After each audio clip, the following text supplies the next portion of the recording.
자, 전산세무 실습 6월 7일 우리 14주차 마지막 3교시 수업을 진행하도록 할게요. 자, 이렇게 문제를 풀 때 문제지에다가 이렇게 메모를 좀 하도록 합시다. 자, 1기 예정 신고 기간의 공급 내역은 아래와 같다. 단, 불러온 자료는 무시하기로 한다. 그 말이 뭐냐면 어, 기존의 KL앱에 입력된 데이터는 그냥 상관하지 말고 그냥 여기 있는 데이터를 사용하라는 겁니다. 자, 이 가세 공급가액이 2억 6천, 면세 공급가액이 1억 4천입니다. 자, 합치면 4억 원이 되는 거예요. 4억 원이. 그 해당되는 비율을 잡아볼게요. 이 4억 원이 100%라고 했을 때 2억 6천은 얼마죠? 2억 6천에 나누기 400. 그럼 65%가 되네요. 65%. 면세 비율은 35%가 되겠네요. 결국은 이 공통매입세액이 얼마다? 105만 원입니다. 곱하기 면세 공급 가액 비율이 35%잖아요. 그럼 결국 불공제되는 매입세액은 얼마? 105 곱하기 0.35 그러면 36만 7,500원이 계산이 되겠네요. 자, 이것을 우리가 입력을 해야 되는데요. 첫 번째 탭에 있는 공제받지 못할 매입세액 내역은 우리 불공제 사유에 해당하는 어떤 그것들이 있을 때 여기다가 입력을 하는 거고요. 여기 보게 되면 공통 매입세액 안분 계산 내역이 있습니다. 자, 요거는 예정 때. 자, 공통 매입세액의 정산 내역은 확정 신고 때 이렇게 사용을 하는 겁니다. 자, 공통 매입세액 그 계산이고요. 자, 무엇을 기준으로 하느냐? 통상적으로 문제는 전부 다 당해 가세 기간의 공급가액 기준입니다. 아셨죠? 만약 공급가액이 없다면 매입가액, 매입가액이 없다면 예정 공급가액 이런 식으로 쭉 내려가면 되는 거예요. 그래서 공급가액 기준으로 우리는 안분 계산을 하고요. 불러오시겠습니까? 아니요. 그죠? 왜냐하면 우리는 요 데이터를 사용을 해야 될 거니까요. 자, 구분은 입력을 안 하셔도 됩니다. 요거는 그냥 넘어가고요. 자, 여기 보면 공통 매입에 대한 세액이 있고 공급 가액이 있잖아요. 그죠? 자, 부가가치세가 105만 원이에요. 그러니까 이 세액에는 105만 원이 들어가겠죠. 하지만 이 공급 가액은 얼마다? 그렇죠. 세금에다가 곱하기 10을 해주면 되는 거예요. 1050만 원 이렇게 계산이 됩니다. 그러면 세액은 자동으로 105만 원으로 이렇게 되겠죠. 자, 그리고 안분 계산을 하려면 우리가 무엇을 넣어줘야 돼요? 이런 정보들을 넣어줘야 되잖아요. 자, 총 공급가액이 얼마라고 했어요? 면세와 가세를 합쳐가지고 4억 원이라고 이야기를 했습니다. 이렇게 4억 원요. 면세 공급가액이 얼마라고요? 1억 4천이었습니다. 이렇게 1억 4천요. 그럼 면세 비율은 35%, 불공제 매입세액은 36만 7,500원입니다. 자, 우리가 이론 공부를 하면서 이런 공부들을 하잖아요. 그래서 우리가 계산한 것이랑 프로그램으로 돌아가는 것이랑 금액이 일치하게 나오는지 여러분들이 검토를 할 수 있으면 가장 좋은데 또 그렇지가 않아요. 그냥 입력하는 것만 급하게 배운 친구들 같은 경우에는 그냥 입력하고 이렇게 색이 나온 거를 손으로 푼 거랑 일치가 되는지 안 되는지를 확인을 안 하는 그런 친구들도 굉장히 많습니다. 자, 하지만 우리가 제대로 된 공부를 하기 위해서는 왜 이렇게 산출이 돼야 되는지, 그리고 만약에 이 금액이 내가 생각하는 금액하고 달랐을 때 어떤 정보를 잘못 기입을 했는지 나중에 실무 가서도 우리가 확인을 할 수 있어야 됩니다. 여러분들 스스로요. 자, 이렇게 우리 공지받지 못할 매입세액 명세서 부속 서류 작성 하나를 마쳤습니다. 자, 이번에는 우리 몇 번이죠? 네, 소문제 2번입니다. 자, 당사의 부가가치세 신고와 관련하여 다음의 자료를 토대로 2020년 1기 확정 부가가치세 신고서를 작성하시오. 이렇게 되어 있네요. 자, 2020년 1기 학정입니다. 그죠? 자, 이제 서식을 닫고, 요거는 닫으면 안 된다. 그죠? 여기서 할 거니까. 자, 1기 학정이기 때문에, 자, 4월부터 언제요? 6월 30일까지입니다. 자, 공란으로 돼 있고, 우리는 입력만 하면 되겠다. 그죠?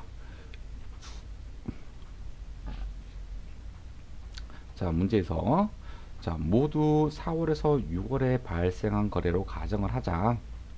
자, 그러니까 이 거래는 전부 다 4월에서 6월 거기 때문에 여기 있는 데이터를 신고서에 반영을 해봐라 라는 겁니다. 가정하고 존표 입력이라든가 가세표준 명세 작성은 생략한다. 자, 존표도 입력하지 말고 여기 보면 가표 명세 있잖아요. 이거 작성하는 것도 생략한다 라는 겁니다. 아셨죠? 자, 1번부터 봅시다. 자, 1번 수출 내역입니다. 자, 공급가액 기준이고요. 자, 직수출이네요. 3억 원입니다. 자, 어디 입력을 하죠? 자, 영세율입니다. 영세율. 자, 세금 계산서 발급분인가요? 기타인가요? 그렇죠. 우리가 직접 수출하는 거는 세금 계산서를 발행할 이유가 없죠. 그래서 여기 기타에다가 3억 원을 입력을 해주면 되는 겁니다. 자, 요렇게요.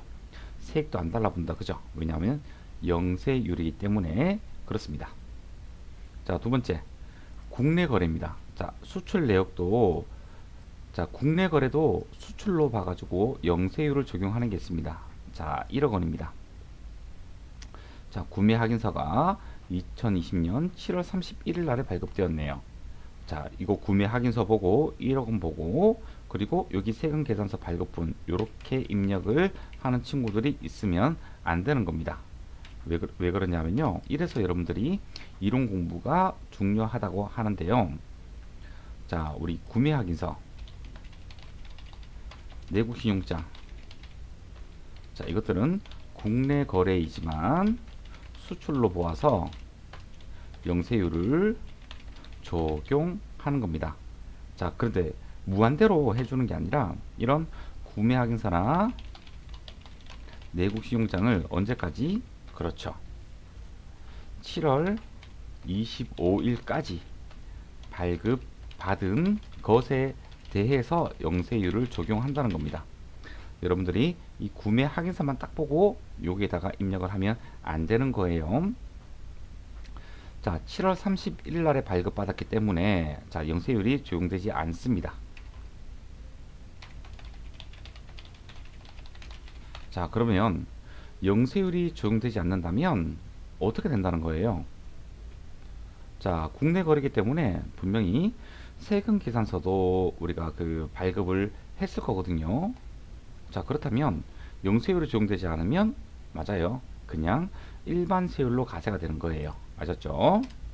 자, 7월 31일에 발급받은 구매 확인서로는 영세율이 적용되지 않고 그쵸?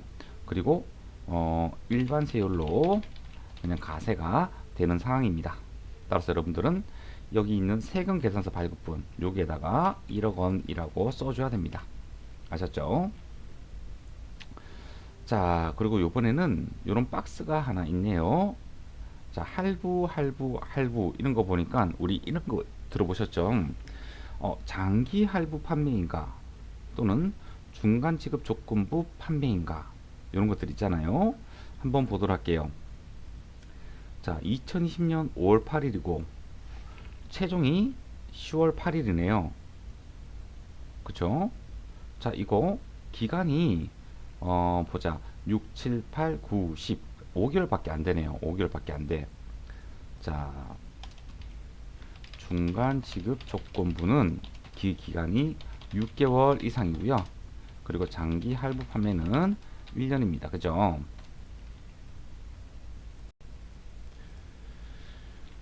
일 년 이상입니다. 자, 제대로 한 번 더 구체적으로 보도록 할게요. 자, 중간 지급 조건부 판매는요.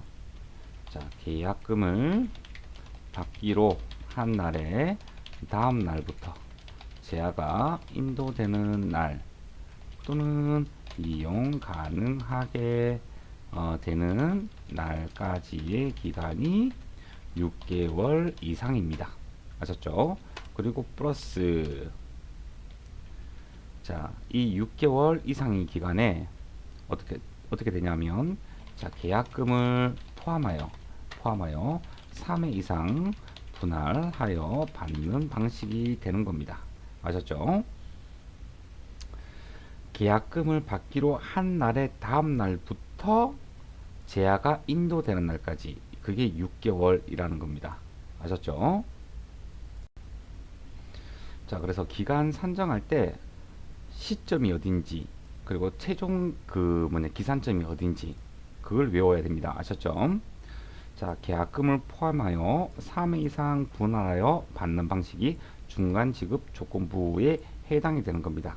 자, 그때는 요 해당되는 해당될 때마다 가사 표준에 넣어주면 되는 거예요. 자, 장기 할부하면은 기산점이 어디냐면 자, 제하를 인도하고 그 대가를 다시요. 제하 인도일의 다음 날부터입니다. 그리고 최종 우리 할부금 지급 기일까지의 기간이 요게 1년 이상이어야 되고 그리고 플러스 2회 이상 분할하여 대가를 수치하는 방식입니다. 자, 요게 다릅니다. 장기 할부 판매는 판매잖아요. 판매. 그러니까 이미 제야가 인도가 되었습니다. 그리고 나서 분할해서 돈을 받는 것을 이야기를 하는 거고요. 중간 지급 조건부 판매에 해당이 되잖아요. 일단은 먼저 돈을 받고 그리고 나서 제야를 인도하는 겁니다. 아셨죠? 돈 다 받으면 제야 줄게 뭐 이런 것들이죠. 자, 그런데 이게 5개월밖에 되지 않기 때문에 이것은 어떻게 되느냐, 단기 할부 판매에 해당이 됩니다. 자, 단기 할부 판매에 해당이 되기 때문에 그냥 원칙대로 자, 제하를 인도할 때 자, 모두 가세 표준에 포함시켜 줘야 됩니다. 아셨죠? 자, 요런 점들이 차이점인 거예요. 아셨죠? 자, 그러면 이것을 어떻게 입력을 하느냐. 자, 이 총액이 얼마죠? 보니까 공고가액이 3천만 원입니다. 그죠? 3천만 원. 그러면 여기 1억 있죠? 여기에다가 3천만 원을 가산을 시켜주면 되는 거예요. 1억 3천만 원. 그래서 이 1억 3천만 원은 영세율이 적용되지 않는 국내 거래 1억 원가 그리고 단기 할부 판매 있죠? 자, 5월 8일이 기속되는 거기에 모두 다 포함을 시켜줘야 되는 거예요. 아셨죠? 지금 약정일이 5월 8일이잖아요. 그러니까 여기에 모두 다 기속을 시켜주는 거예요. 네. 그래서 여기 3천만원 이렇게 구성이 되어 있는 겁니다. 자, 또 있네요. 자, 접대 목적으로 제공한 제품입니다. 자, 접대 목적으로 제공한 제품이 원가가 1,300만원. 자, 시가는 우리 2천만원.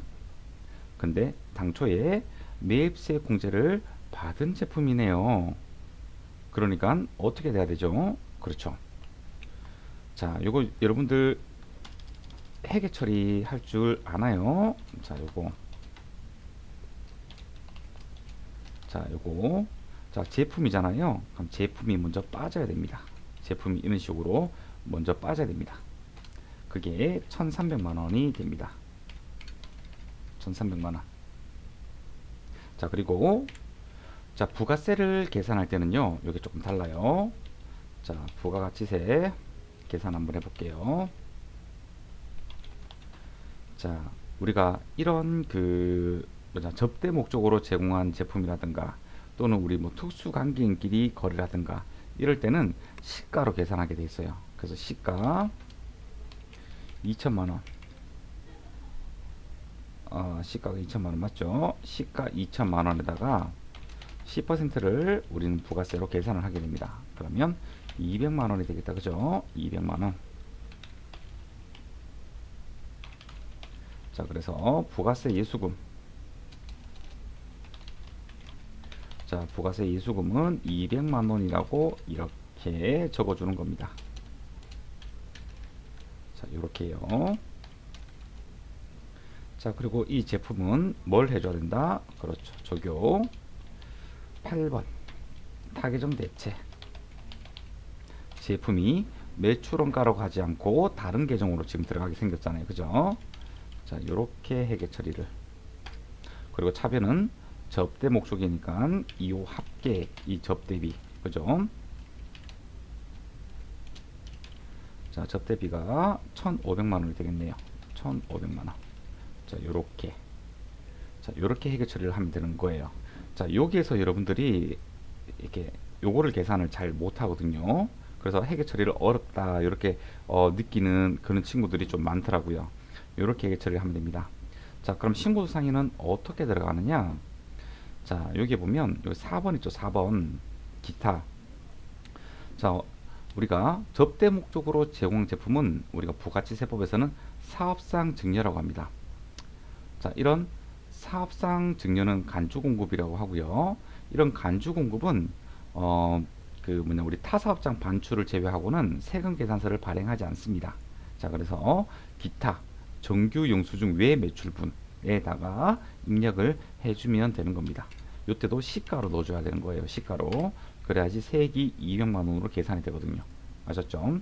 대신에 회계 처리할 때 접대비는 1,500만 원이 되는 겁니다. 자, 요거 됐고. 자, 그리고 자녀에게 공장 일부를 무상으로 임대했다. 자, 우리가 부동산을 무상으로 임대하는 거는 가세가 되지 않습니다. 자, 하지만 자, 단서 규정이 있죠. 자, 단 특수 관계인에게 수익성 부동산을 무상으로 임대하는 것은 자, 가세하는 규칙이 있습니다. 자, 부동산 무상임대는 그냥 주택이라고 생각을 하시면 돼요. 주택이라고. 주택의 무상임대는 가세가 되지 않는데 우리가 수익성 부동산, 뭐 오피스텔, 뭐 상가, 이런 공장용 건물 이런 것들을 무상으로 임대를 해주게 되면 우리가 가세를 해야 된다는 겁니다. 아셨죠? 자, 그래서 공장을 무상으로 임대를 했고, 자, 시가가 100만 원이기 때문에 자, 이것도 이렇게 정상적인 매출이 아니라 우리가 용역의 간주 공급이잖아요. 자, 그래서 여기 4번에다가 넣어주는 겁니다. 이렇게. 그래서 여러분들이 요걸 보면서 간주 공급이 발생했을 때 그것을 신고서상에 반영할 수 있니? 라는 것들을 여러분들한테 물어보는 것들이죠. 자, 우리가 세무 2급에서도 살짝 나오긴 나오는데 아무래도 전산세무 1급은 난이도가 있다 보니까 조금 더 구체적으로 이렇게 묻고 있는 건데요. 뭐 그렇다고 해서 뭐 엄청나게 어렵거나 그렇진 않죠. 자, 여러분들 다 해낼 수 있습니다. 네. 자, 요렇게 해서 우리 모두 다 부가치세 문제는 모두 다 풀었습니다. 자, 이번에는 문제 3번의 결산 문제를 한번 풀어보도록 하겠습니다. 자, 이거 저장하고 나가야 돼요. 네, 그래야지 여러분들 채점이 됩니다. 자, 이번에는 결산 문제인데요. 자, 1번 문제입니다. 자, 당사는 소모품을 구입하는 시점에 모두 소모품 계정으로 처리하고 있다고 가정을 한다. 아하, 그렇구나. 자, 구입하는 시점에서 어떻게 한다고요? 소모품이라는 자산을 사용을 한대요. 그러면 나중에 어떻게 돼야 되죠? 그렇죠. 자, 기말에 자, 소모품 B라는 계정을 사용을 해줘야 됩니다. 무엇에 대해서요? 사용한 소모품에 대해서요. 그죠? 자, 반대로 이런 경우도 있습니다. 자, 구입하는 시점에서 소모품 B라는 비용으로 처리를 했다. 그러면 나중에 기말에 소모품으로 잡아줘야 됩니다. 어떤 거에 대해서요? 사용하지 않은 소모품에 대해서요. 실무에서는 거의 이런 해계 처리를 하지는 않습니다. 뭐 크게 중요한 개념도 아니고요. 그죠? 자, 결산일 현재 확인 결과 소모품 사용액은 245만 원이에요. 자, 사용한 소모품이 245만 원이래요. 이렇게. 자, 이렇게요. 자, 이 중에서 판매 부분에서 사용한 액은 180만 원이고 나머지는 제조 부분 사용액이래요. 자, 그러면 이거를 다시 또 나눠야 되겠다. 그죠? 자, 총 245만 원을 사용을 했고요. 자, 첫 번째. 자, 판매 부분 사용액은 180만 원이고요. 나머지 잔액은 자, 제조 부분에서 사용을 했대요. 자, 그러면 빼면 되겠다. 그죠? 245만 원에서 180만 원을 차감하게 되면 65만 원이라고 결과값이 나옵니다. 이렇게요. 자, 그러면 우리 재무상태표 한번 열어볼까요? 자, 전부 다 소모품 계정으로 처리한다고 했기 때문에 분명히 소모품 이렇게 있을 거예요. 그죠? 532만 6천. 자, 이렇게 지금 주식회사 우진상사는 소모품을 구입할 때 일단 자산 처리했다가 나중에 비용 처리하는 요겁니다. 그죠? 이러한 형태를 띠고 있는 겁니다. 자, 그러면 우리는 이제 비용 처리를 해주면 되겠다. 그죠? 요금액에 따라서요. 자, 차변. 자, 소모품비. 그죠? 자, 이거는 자, 판매와 관련된 거. 얼마? 180만 원. 자, 또 소모품비가 나와야 됩니다. 제조 경비로 들어가야 되는 거. 이게 65만 원입니다.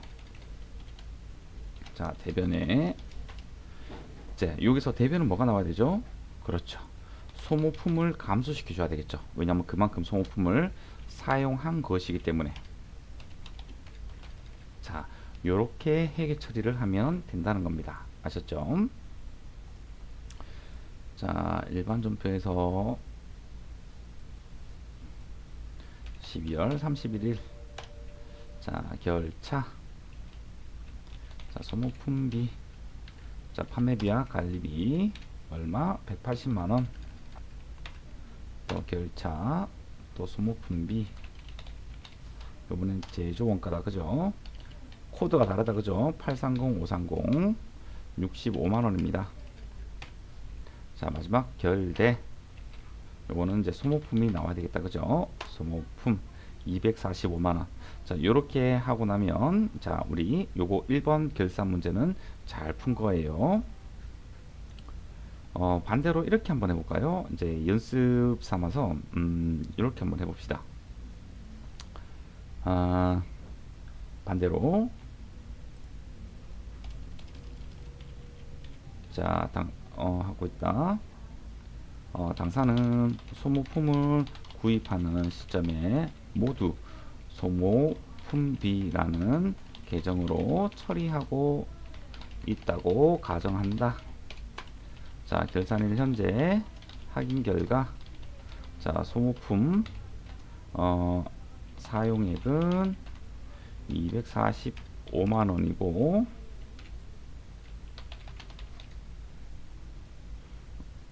그냥 반대로 하는 게 더 낫겠네. 이게 네 가지 경우로 만들 수 있거든요. 결산일 할인금과 소모품 미사용액은 245만 원이고 그리고 뭐 판매 부분은 뭐 180만 원 남아 있고 자, 나머지는 제조 부분 사용액이다. 아이고 나머지는 제조 부분이다. 이렇게 해야 되겠다. 그죠? 자, 그래서 우리가 구입하는 시점에서 이런 회계 처리를 했었을 거예요. 자, 차변에 자, 소모품비 자, 만약에 한 500만 원치 뭐 샀다고 한번 해봐요. 자, 500만 원 샀어요. 그리고 비용 처리를 한 거죠. 자, 보통예금 자, 500만 원 이렇게요. 자, 지금 결산 시점입니다. 자, 얼마가 남았다고요? 결산 시점에서 소모품 미사용액은 얼마? 245만 원이래요. 그럼 자산으로 잡아줘야 되겠다. 자산으로 이만큼 잡아줘야 되겠다. 그죠? 요만큼. 자, 그리고 대변에 이 소모품도 잘라줘야 되네. 그죠? 자, 이 소모품비도 자, 우리 판매로 관련된 거 뭐 250만 원. 자, 그리고 제조와 관련된 거 250만 원. 이렇게 50%씩 동등하게 샀대요. 그런데 지금 요만큼이 남아 있대요. 요만큼이. 그래서 이거를 취소를 시켜줘야 됩니다. 아셨죠? 판매 부문, 판매 부문. 자, 총 보자. 정리를 하자면, 자, 우리 판매 부분이 자 250만 원어치를 자 구입을 했는데 여기에서 180만 원치는 자 남아 있고, 그리고 250만 원, 자 70만 원치는 어떻게 해요? 자 사용했다 라는 게 되고, 제조 부분 같은 경우에는 동일하게 250만 원치 구입을 했는데 65만 원은 65만 원치만큼은 남아 있고, 자 그리고 얼마 250만 원 마이너스 65만 원 하게 되면 185만 원이다. 그죠? 185만 원은 사용했다 이렇게 되는 거잖아요. 자 사용을 했기 때문에 자 이 180만 원은 자산으로 남아 있어야 되고 70만 원은 지금 비용으로 남아 있어야 돼요. 그리고 65만 원 남아 있으니까 자산 처리해야 되고 185만 원은 비용 처리를 해야 됩니다. 자 그런데 제조 부분은 250만 원 모두 다 어떻게 되었어요? 비용 처리했으니까 취소를 해줘야 되겠다. 그죠?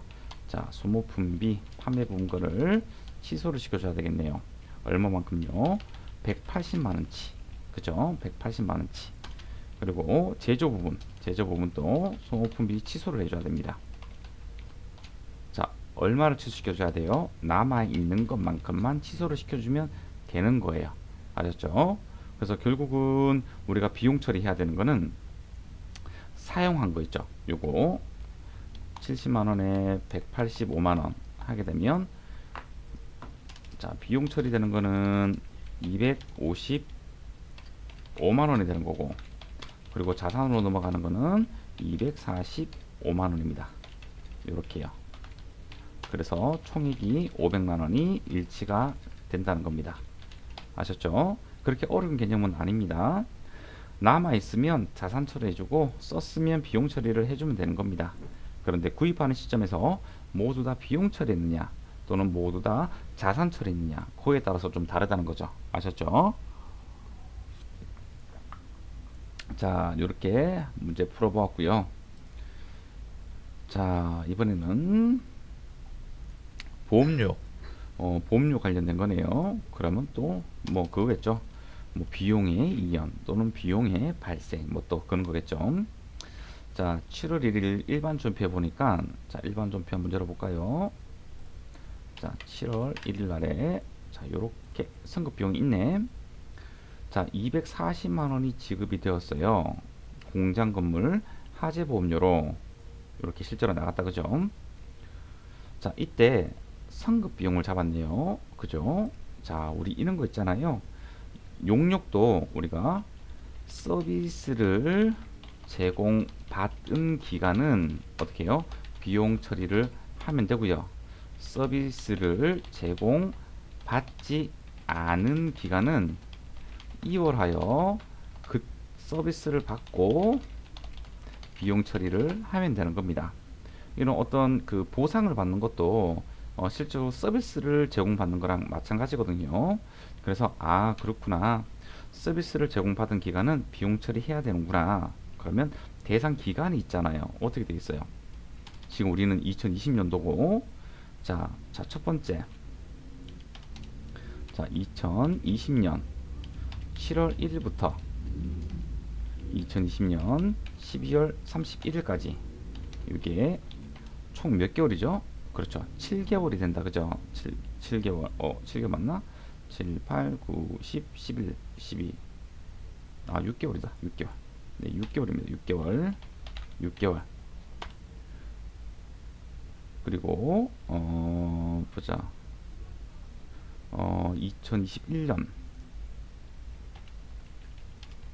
자, 2021년 1월 1일부터 그리고 2021년 12월 31일까지, 요거는 12개월입니다. 그죠? 자, 마지막, 자, 2022년 1월 1일부터, 자, 만기가 2022년 6월 06월 30일, 이렇게 6개월입니다. 6개월. 자, 우리는 현재, 우리는 현재 12월, 자, 2020년 12월 31일에 있습니다.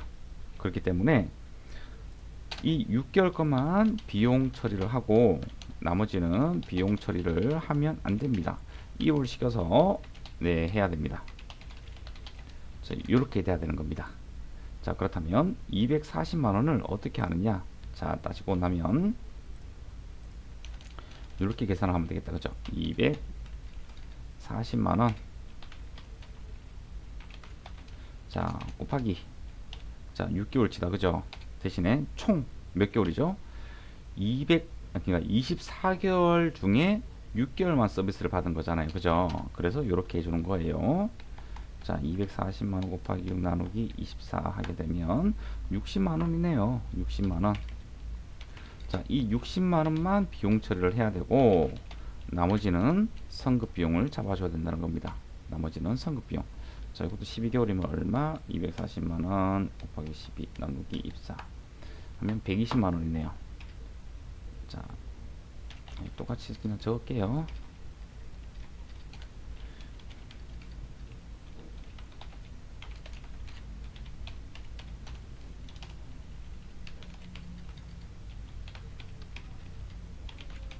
자, 2022년도도 똑같다. 그죠? 240만원. 자, 6개월치만 서비스 받는 거고요. 그러면 똑같이 60만원이 되겠다. 그죠? 네, 그래서 합계가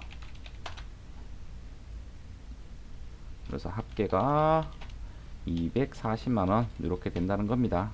그러니까 한 달에 10만원이다. 그죠? 자, 근데 이때 이 선급 비용을 240만원 모두 다 잡아놨잖아요. 근데 12월 31일 날에 선급 비용은 얼마? 그렇죠?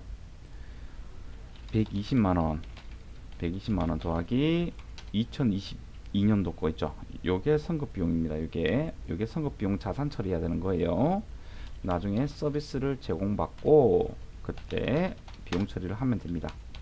180만원입니다. 요렇게. 요게 선급 비용입니다.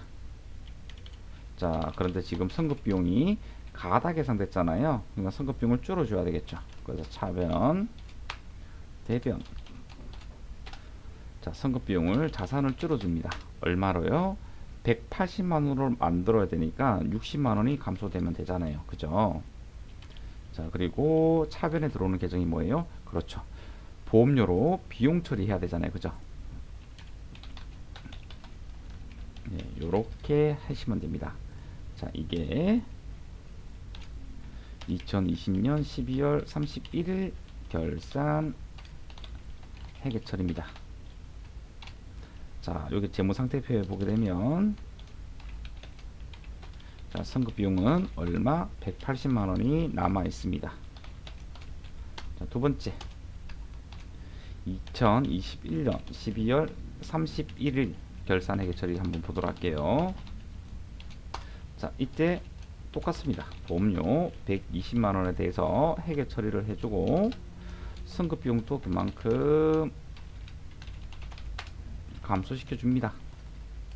그러면 재무상태표에서 선급 비용은 작년 180만원에서 120만원 줄어든 60만원이 될 겁니다. 자, 마지막 2022년 만기가 6월 30일이다. 그죠? 06월 31일입니다.